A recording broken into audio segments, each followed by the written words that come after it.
Ito yung pangalawang hotel namin guys dito sa Hong Kong. Pinuko talaga to para meron kayong ibang option, lalo na kung ang gusto nyo is cheap and very affordable hotel. This one is maliit lang siya guys. Like nakikita nyo, ito na siya.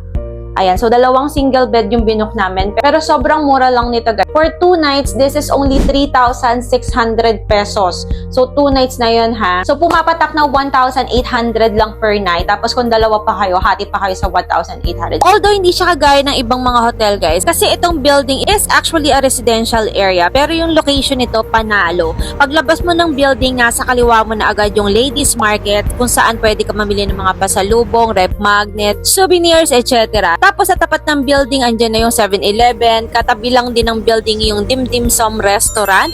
And then 1 to 2 minute walk lang din yung MTR. As in, nasa center talaga siya ng Mongkok. Grabe, sobrang nice ng location. Meron ding DS Groceries na malapit kung saan pwede ka rin mamili ng mga pasalubong.